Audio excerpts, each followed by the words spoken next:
Est-ce que d'un point de vue comment dire géographique, physique, c'est genre c'est un seul poteau avec des câbles autour, ou est-ce que c'est genre enfin, j'exagère, mais un peu un poteau, une ligne électrique, tu vois, avec plein de bouts de ferraille partout et des câbles C'est, un peu dans tous les si sens. tu veux, c'est comme les gros pylônes électriques, tu vois, une espèce de structure en acier avec des renforts en croisillon. Et à D'accord. l'intérieur, tu as tout un enchevêtrement de câbles et de consoles. Parfait. Et ben ce que je fais, elles ont pas d'armes a priori, enfin elles tirent pas à distance. Pour l'instant, Non, a elles se priori, déplacent. tu vois pas que c'est des trucs de maintenance, donc Ok. Et ben au pire, elles ont des espèces de torches à ouais. plasma. Là. Ok. Et bah, ce que je fais, c'est que je les attends. Enfin, j'attends qu'elles arrivent à environ une dizaine de mètres de moi. Ouais, Et quand en fait, je me fixe physiquement un objectif, un point précis sur la structure. Et quand la première a franchi ce point, commence à descendre, mais en mode singe, quoi. Vraiment, je ok, saute. Tu vois, je glisse pas ou je m'accroche pas. Comment dire? Tu vois, verticalement en fait, je saute vraiment comme si j'étais dans la jungle, d'une ok, branche à l'autre, à droite, un coup à droite, un coup à gauche, un coup je remonte, un coup je descends, voilà. Tu vois, je me d'accord. sers vraiment de mes quatre membres pour aller d'un côté et de l'autre, pour essayer elles, de les semer et qu'elles essayent peut-être voir de sauter et de mal se réceptionner et de tomber tout en bas, je sais pas où. Ok, fais-moi un jet d'agilité. Toi, Pavel, qu'est-ce que tu fais pendant ce temps-là? Tu vois qu'il a attiré l'attention des espèces de drones de maintenance. Et Bah moi j'allais t'as j'allais du, tran- Ah Du alors t'as- coup, t'as du mal à. La structure est un peu glissante. Tu sais pas, il y a un peu de graisse ou je ne sais quoi. C'est pas, t'es pas super à l'aise. Euh, Tu vois que les créatures commencent à vraiment à être quasiment sur toi, quoi. je vois les araignées approcher donc je tire, voilà. J'étais Ok. tranquillement en train d'aller chercher mon petit César, mais bon apparemment les araignées ont décidé de rencontrer leur créateur. Donc bah, je tire au fusil à pompe sur l'araignée la plus proche de César. Bah, fais-moi un jet de capacité de tir. Euh, 0,4. Tu touches, bim, tu tires sur une. Là, hein, c'est des espèces de petites araignées de maintenance. Elle explose dans une gerbe d'étincelles et les débris partent sur sa copine et ça la déstabilise un petit peu. Toi, pendant ce temps-là, enfin César, t'as le temps de pouvoir t'échapper si tu veux. Après j'ai rechargement rapide, hein, donc je pense que je peux tirer sur la deuxième. T'as rechargement rapide, ok. Tu peux tenter un deuxième tir Ah, et putain. tu la rates complètement par contre la deuxième. Et donc oui, César, toi, quand la première a explosé, ça t'a laissé un peu de temps pour bien te remettre d'aplomb et pouvoir retenter Ouais, bah, une... je continue à descendre. Ouais, je m'essuie un peu les mains parce que enfin, même moi, ça m'a surpris, tu vois, Ouais, ouais.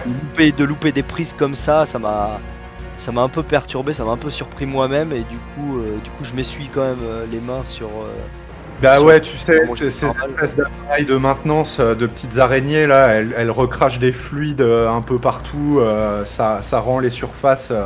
Elles ont des espèces de petites pinces en métal, et toi, ouais, t'as été surpris par le côté un peu glissant des surfaces. Ouais, Vas-y, refais-moi un jet d'agilité. voilà, parfait. 23, aucun problème. En quelques bonds, t'es quasiment en face du speeder. Si Pavel se rapproche un petit peu, tu peux sauter dedans sans souci. Super. le voyant dans la tourmente, c'est ce que je vais essayer de faire. Vas-y, fais-moi un petit jet de pilotage. Un petit jet, on a dit. Ouais, tu t'essayes de te rapprocher un peu. C'est pas terrible. Ça prend un peu de temps. Tu vois que l'autre araignée commence à se retourner et à se diriger vers toi. Il faut que tu fasses quelque chose, César. Tu peux tenter de sauter. C'est ce que j'allais dire. Je vais essayer si la distance est pas complètement folle. Enfin, je vois qu'il galère un peu à se stabiliser. Je sais pas trop à cause de quoi, ou peut-être il est occupé, ou peut-être le tir ça l'a perturbé. Enfin voilà, je vais essayer de me rapprocher le plus possible. Et Et si si je je le vois vois que sauter, la distance est faisable, je vais essayer de sauter dans le speeder. si je Ok. le vois sauter, évidemment, je tends la main vers lui pour essayer de lui rajouter un peu de distance. Quoi. Ouais, tu peux mettre le speeder. Bon, t'as eu du mal un peu à manœuvrer. Il est pas vraiment bien présenté, mais tu peux le mettre vraiment en stationnaire, un peu en contrebas. Comme ça, t'es sûr qu'il sautera sur le speeder. Sachant qu'il est couvert, hein, c'est pas une décapotable. Ah oui, je peux sauter sur le dos. Ouais, il est fait pour aller dans des environnements, comment dire, un peu toxiques. Enfin, il a une cabine, quoi. 47, aucun problème. Paf, tu sautes sur le toit et ben Pavel, refais-moi un petit jet de pilotage pour vous extraire de cette situation. 38, ouais, c'est bon. Il n'y a pas de difficulté majeure de pilotage. Tu réceptionnes César et poum, tu fais un énorme piqué pour te dégager de la situation. Bon, on s'est fait une petite frayeur, mon petit César, là, quand même. Hein. Ouais. Et donc, pendant ce temps-là, Michaelus, tu es avec Courvat et l'Inquisiteur, et vous arrivez dans la spire, près des salles diplomatiques. Et l'Inquisiteur Graf te dit il va falloir que tu rencontres notre contact, je dois m'entretenir avec le gouverneur, et j'aurai pas le temps d'assister à cette réunion, je te charge de cette mission, Michaelus. Pars avec Courvat et allez rencontrer Dame Bargeist. Très bien. Je m'occupe donc de la protection de notre contact. Très bien. Parfait. Donc il t'a donné le nom de ton contact. C'est une comtesse. Elle s'appelle Erzsébet Bargeist. Ok. La comtesse Erzsébet Bargeist. Tu sais pas vraiment qui c'est. Tu sais simplement que c'est un contact de Graf, quoi. Et il te donne un parchemin où tu as un numéro de salle de concilium dans l'aile diplomatique de la spire. Bah, je m'y rends. Hein. Donc, accompagné de Courvat. Voilà. Donc vous vous déplacez, vous déambulez dans les grands couloirs de la spire, qui c'est vraiment magnifique. Bon, toi, tu as l'habitude, Michaelus, tu as l'habitude, t'es déjà rentré dans une spire, dans les hautes sphères d'une cité ruche, et tu connais le luxe, quoi.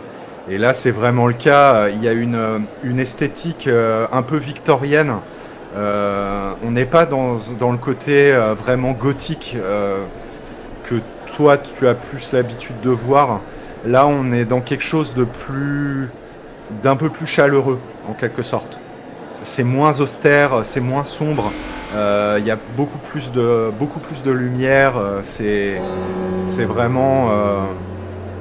il y a du verre, du métal. Ça fait très steampunk comme esthétique.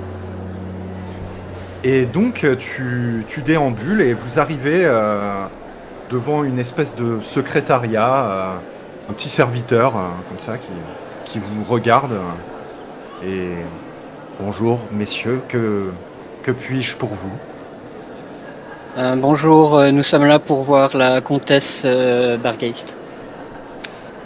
Comtesse Bargeist, salle du concilium 38.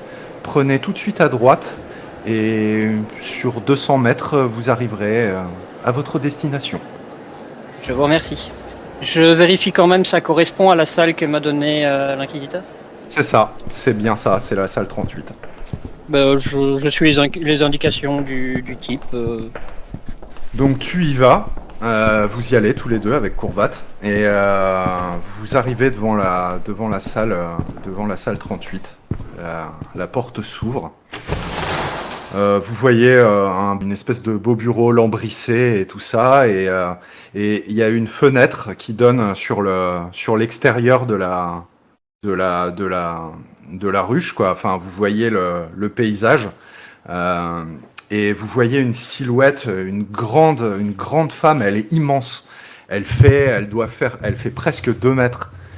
Elle a une coiffure un peu étrange de dos, on dirait. Elle a 2 énormes chignons sur le côté qui partent en longueur. Elle a une peau, elle a les cheveux rouges, rouges presque écarlates. Elle a une immense robe, pareil, cramoisie, avec une robe vraiment comme on en faisait au XVIIIe siècle, tu vois, avec un vertugadin, là. Elle a une grande fraise et des grands cheveux rouges. Et elle est pâle, elle a une couleur de peau presque bleue. Elle est vraiment impressionnante. Et tu vois, elle se retourne, et tu vois sur son front, elle a un diadème, et il y a un œil. Le diadème ceint son front, et elle a un 3e œil sur le front. Et tu Ok. regardes, tu vois, c'est une navigatrice. Moi, de toute façon, c'est dès qu'elle s'est retournée, je m'incline très poliment, comme on fait face aux nobles. Tu fais la cour. Ouais, je fais la petite courbette, quoi. Comtesse Bargeist, je pense que vous savez pourquoi nous sommes là. Oui, tout à fait. Vous êtes les agents de ce bon Thelonius. C'est exact. Enchanté de faire votre connaissance. Erzébeth Bargeist, Navis Nobilité. Je dois vous transmettre des documents de la plus haute importance, à l'attention exclusive de notre ami commun. Et elle s'approche de toi, et elle te tend un document, une espèce de boîte de datapad. Il y a un sceau dessus ou quelque chose? Ouais, il y a un sceau, ouais. C'est un sceau de l'administratum. Ok. C'est une espèce de A dans un cachet de cire. Mais elle est vraiment impressionnante, quoi. Tu vois que c'est une humaine, mais elle est surhumaine. Et elle s'exprime avec une grande douceur. Elle est totalement filiforme. Elle te tend une espèce de petit boîtier, et elle te dit tenez, c'est un dispositif d'urgence. Si par mégarde l'adepte Thelonius devait se retrouver dans une situation délicate, ceci est une cible qui permettra de donner sa position et d'envoyer un message court au cas où il aurait besoin d'aide. Très bien, je lui transmettrai. Merci. À présent, je dois prendre congé. Veuillez également transmettre mes amitiés au légat. Puisse l'empereur le protéger. Je vous remercie pour tout cela et vous souhaite une bonne journée. Et de nouveau, petite courbette. Elle te salue, et en repartant, vous aviez pas remarqué, adossé au mur, derrière vous, du coup, vous avez même pas remarqué sa présence. Vous voyez une autre femme. Cette fois, c'est une humaine, et elle est habillée comme un officier de marine du 19e siècle. Et elle emboîte le pas à Erzébeth, et elles partent toutes les deux. Bah moi, une fois que j'ai tout eu, je repars en direction de Thelonius. Ok, je vais repasser vite fait sur nos amis dans le vaisseau. Donc, Razor, Aurélia et Anvus, vous étiez sur le pont du bien dodu. Qu'est-ce que vous faites? Bah écoute, moi je vais essayer de trouver la localisation de la cargaison qu'on cherche, puisqu'on est là pour ça, donc je vais essayer de voir si j'ai la localisation de la cale ou quelque chose comme ça, quoi. Alors, le pont est quand même alimenté. Les ordinateurs de bord fonctionnent. Tu vois qu'il y en a certains qui ont pris la foudre. Hein. Il y en a qui ont pris des coups de laser. Il y a la moitié gauche des instruments de navigation qui ont cramé, qui se sont pris un gros coup de lance-flamme. Et sur la console, tu vois un cadavre calciné. Mais il y a encore des consoles fonctionnelles. Donc, qu'est-ce que vous faites ? Je sais pas, peut-être ce serait intéressant. Coup d'œil aux consoles pour voir les dernières activités du tableau de bord, ce genre de choses. Alors, Comprendre ce qui s'est passé dans un premier temps, peut-être.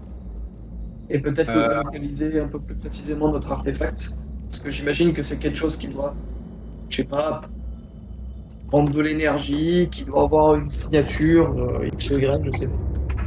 Fais-moi un jet de technomaîtrise, du coup, c'est toi la plus aguerrie là-dedans. Quoique Razor, c'est toi qui as plus l'habitude des systèmes d'un vaisseau spatial. Plus Ouais, que Aurélien. On fait ça sur quelle compétence, quelle caractéristique, pardon. Intelligence. Sur 30. Ah, c'est déjà mieux. Ok, parfait. Qu'est-ce que tu cherches précisément? Dis-moi. Dans un premier temps, je cherche, je sais pas, où est la cale où on peut trouver, on pourrait trouver justement des objets un peu sensibles, ce genre de choses. Alors, tu consultes un diagramme du vaisseau pour voir l'architecture interne du vaisseau. Et la soute, c'est dans le pont inférieur. Et on y accède au fond du couloir de service, donc à l'opposé de l'endroit où vous êtes. D'accord. En fait, vous allez tout droit au fond du vaisseau et vous avez des échelles de service qui descendent au pont inférieur. Et ça vous amène dans la partie où il y a la grande soute qui prend vraiment quasiment l'intégralité de la coque du vaisseau inférieur, quoi. Alors, est-ce que je peux voir s'il n'y a pas une signature énergétique d'un truc qui pourrait être un peu anormal? Ouais, tu t'enclenches les scanners internes du vaisseau et tu vois qu'il y a deux signatures énergétiques. Il y a une signature biologique et une signature électronique, en quelque sorte. D'accord. Et elles sont superposées ou Sont quasiment collées l'une à l'autre. Les signatures énergétiques sont positionnées vraiment tout à la proue dans la soute, vraiment tout à l'avant du vaisseau. D'accord, ok. Est-ce qu'il y a moyen de faire un scanner du vaisseau, je sais pas, salle par salle, quartier par quartier, je sais pas. Histoire de vérifier s'il n'y a pas d'autres êtres vivants en fait sur le vaisseau. Tu peux Vas-y, Victor, tu as une suggestion? Oui, est-ce que je vois les plans du vaisseau? Ouais, tout à fait, tu vois les plans du vaisseau. Tu vois les plans, tu vois un diagramme schématique du vaisseau. D'accord. Je regarde la soute et je cherche s'il n'y a pas genre un truc un truc bizarre sur le plan, parce que en tant que caravanier, j'ai l'habitude que les trucs importants, on les mette pas dans la soute principale, mais dans un petit truc à part, pour éviter que ça se fasse choper si le principal se fait piquer. Donc je regarde s'il n'y a pas ça sur le plan, s'il n'y a pas un truc qui manque, ou voilà. C'est un junker, le vaisseau, hein. C'est un truc qui récupère des pièces pourries dans des cimetières. Ah d'accord, ok. Tu vois effectivement que la soute, tout à l'avant de la soute, il y a un deuxième compartiment. Et tout à fait, Aurélia, ça t'avait échappé, mais il y a comme un coffre en quelque sorte, sans doute, où ils mettent les cargaisons les plus précieuses, qui est vraiment tout à l'avant de la soute. D'accord, mais ça, je le remarque aussi ou pas finalement? Ça, du coup, je leur signale. Anvus te signale. Toi, tu l'avais pas calculé. Là, je hoche la tête et je lui dis bien vu. T'étais plus sur les signatures énergétiques, t'étais pas en train de diagnostiquer l'architecture du vaisseau. Et quand elle me dit bien vu, je réponds évidemment. Donc, Alors du coup, au niveau des Auspex, est-ce qu'il y a d'autres êtres vivants ou pas sur le vaisseau?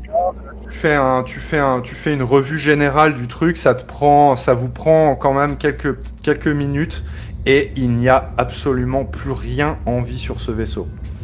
Non. Sauf les 2 signatures énergétiques qui sont dans la soute.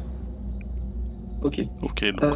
J'aimerais voir s'il y a moyen d'avoir accès au journal de bord pour comprendre ce qui s'est passé, tout simplement. Alors, Est-ce qu'il y a des zones ouais. qui sont sinistrées, par exemple? Est-ce qu'il y a des zones qui sont ouvertes aux 80? Est-ce que, je veux dire, on sait par où sont arrivés les intrus? Enfin, Tu t'essayes de naviguer dans le truc. Est-ce que tu veux prendre du temps pour faire ça, ou est-ce que vous voulez récupérer votre cargaison? Tu peux, si tu veux, tu peux essayer d'éplucher le log. disons que j'ai bien l'intention de faire un rapport à l'inquisiteur. Ouais, il serait content de savoir ce qui s'est passé un petit peu. Peut-être. Alors, vas-y, refais-moi un petit jet de technométrise pour fouiller dans les dossiers et essayer d'ouvrir le journal de bord du capitaine. Intelligence plus technométrise. J'aimerais prendre le temps, en fait, de récupérer les infos. Vas-y, fais-moi un jet de technométrise pour fouiller intelligence plus technométrise pour fouiller l'ordinateur de bord et essayer de dégoter le. Donc tu remarques qu'il y a quelques semaines, le vaisseau a fait une escale avant de prendre le convoyeur de masse pour venir jusqu'à la croisée. Et il semblerait que le capitaine Effulius, donc c'est son nom, a recruté du personnel supplémentaire pour la maintenance de son appareil. Et apparemment, quand tu lis le journal, donc ils ont récupéré ce fameux artefact dans un grand système dans un grand cimetière de vaisseaux dans le système de l'Aigle. Ils ont eu maille à partir avec une espèce de bande de criminels qui se sont fait, tu comprends pas très bien, mais qui se seraient fait passer pour de la police en quelque sorte, pour des officiers militaires qui assuraient l'ordre. Il s'est avéré en fait que c'était des membres d'un gang qui voulaient les dépouiller, quoi. Et ils ont réussi à se débarrasser de ces gens-là. Et quelques semaines plus tard, quand ils ont refait escale pour débarquer du monde et reprendre du personnel, ils ont été infiltrés par d'autres gars de ce gang, et qui se sont infiltrés en membres d'équipage. Et il y a eu quelques jours plus tard une mutinerie. Et tu vois que c'est pas très clair parce que tu vois que l'officier, donc le Effulius, dans la rédaction de son journal, tu sens qu'il est pris d'une espèce de crise de paranoïa qui, toi, tu t'arrives à le déterminer. Tu sens qu'il commençait à se méfier d'un peu de tout le monde, y compris de ses collaborateurs proches. Et tu vois qu'il écrit par exemple que oui, ils veulent tous le sarcophage. J'en suis sûr maintenant, ils veulent le récupérer pour eux, et pour en tirer le maximum. Je leur laisserai jamais prendre la main dessus. Et tu vois, de plus en plus, il a ce ton-là, jusqu'à ce que il y ait plus d'entrée dans le log, et qu'il y ait effectivement la mutinerie. Est-ce que je Voilà. trouve une information, quelle qu'elle soit, sur l'espèce de petite croix que j'ai retrouvée sur le cadavre du prêtre? Absolument aucune. Rien de marqué concernant ça, absolument. Alors vraiment pas du tout, quoi. Bon, je montrerai ça à l'inquisiteur, ça pourra peut-être être intéressant. Très bien, d'accord. Ok. Donc, on parle quand même d'un sarcophage. Et moi, je l'ai toujours pas vu cette croix. Non. D'accord. Ok, d'accord. Donc, clac. Donc là, je regarde du coup Razor et je regarde Anvus. Ouais. Donc, je leur explique rapidement ce qui s'est passé. Voilà. Et je leur demande s'ils ont quelque chose, s'ils ont une idée sur d'autres informations que je pourrais récupérer qui pourraient être pertinentes. Bah, disons qu'on sait où est le sarcophage, a priori, parce que c'est ça qu'a priori on doit récupérer, vu les infos. A priori, on sait qu'il reste plus grand monde, il y a plus grand monde de vivants, peut-être éventuellement au niveau du sarcophage, il y aura peut-être quelque chose. Donc pour moi, je pense qu'on peut s'y diriger prudemment, mais voilà, résolument vers la cale pour récupérer le contenu, quoi. Ok. Bon. Ça marche, très bien. Bah, je sais pas, après peut-être que vous voulez fouiller les corps éventuellement, je sais pas. Pas spécialement, j'aime pas trop qu'on fouille des cadavres Je regarde en vue, de soldats. un regard très insistant. Je fouille tous les corps, oui. Strictement tous. Évidemment, je commence par ceux qui ont l'air d'avoir le plus bel équipement. Est-ce qu'on peut dire que il a fait ça pendant que j'étais en train de chercher les informations, comme ça au moins on ne perd pas trop de temps? Oui. Ouais. Alors toi, Razor, tu les vois qui commencent à dépouiller les cadavres. Ouais, moi ça me plaît pas bien parce que le temps militaire, ça me. Ouais. C'est pas des choses qu'on fait sur le champ de bataille. On respecte les soldats. Quoi. Ouais, bah tu récupères un peu de thunes, vraiment quasiment rien, quelques outils, 2-3 flingues, des armes à feu conventionnelles et des couteaux, ce genre de trucs. D'accord, donc je récupère en priorité l'argent, les armes, puis les outils. Ok, bon bah tu mets ça dans ton sac, tu récupères combien de trônes du coup? Comment? Il récupère combien de trônes? Parce que moi j'en ai récupéré 3 tout à l'heure, donc lui il en récupère combien? Je t'en récupère. Mais sans déconner, les gars, vous êtes sérieux là? Vous faites les poches des morts et tout ça pour ramasser 3 merdes, 3 boulons, 3 trônes, une glace périmée. Pas de petit profit. Ah, excuse-moi, moi j'ai pas de l'argent qui tombe du ciel tous les mois, j'ai besoin de vivre. Non, moi non plus je le gagne, quoi, donc je récupère pas sur le deck mort. Pour Anvus, ouais, ok, mais pour Aurélia, c'est un là, peu. Je suis pas en train de fouiller les corps là. Hein. Ok. T'es sûr? En fait, en gros, il y a Anvus qui est en train de fouiller les corps pendant que moi je suis sur les cogitateurs. Ok. Voilà. Mais bon, après, concrètement, je veux dire, moi, l'argent en question, c'est pas un truc que je vais forcément garder pour moi. Si un membre de l'équipe a besoin de fric pour améliorer son équipement, si moi ça peut me permettre d'éviter de me faire buter pendant une mission. Bon, en gros, tu récupères une dizaine de trônes sur tous les cadavres et tu récupères 2 armes à feu, 2 pistolets semi-automatiques et un couteau et une hache. Ok. Voilà. Et Merci. le reste est inutilisable, c'est soit cramé, soit détruit. Sans déconner là, alors, les autres il arrive, il repart, il a un set de cuisine, 3 ustensiles à son deck. C'est bien la peine d'aller fouiller quoi. Alors, attends, j'ai 2 couteaux, une poêle, une casserole, un réchaud, une passoire, c'est bon quoi. Les gars, Non, il non, marche, mais il fait attends, gling, c'est pas possible quoi. Attends, parce que, je suis pistolero, j'ai le droit à 2 pistolets. Là, j'ai 2 pistolets semi-auto. Tu vois? ils sont de moins bonne qualité que tes pistolets. Non, mais sans déconner. On en est à piller des cadavres quoi. Ça... Ouais, Oui. Franchement, je vous le dis, c'est indigne d'un Oui. inquisitoriaux quoi. Ah bah, C'est clair. non, mais la dignité, c'est pas un concept. Ouais, qu'on non, mais fait sur ces méfie-toi livres. que- On a oublié ça. Méfie-toi que tu prennes pas un peu de dignité derrière la nuque quand tu vas me passer devant quoi. Sincèrement, quand j'ai pillé le cadavre tout à l'heure, c'était vraiment pour récupérer en fait les. Ouais, j'ai bien vu, ouais, des breloques, des boulons et des. T'as mais les mecs quoi. Ouais. On se Sur justifie ces lits qui comme vont dans la boue, on réussit. Putain, mais c'est clair, Ah non, mais moi, je suis un caravanier, hein, je suis pas Moi, je suis affligé quoi, par votre comportement là, les gars. Quoi. On vient chercher Ah, mais un truc, je on va revenir, on aura regarde- toute la merde du vaisseau, sauf ce qu'on est venu chercher quoi.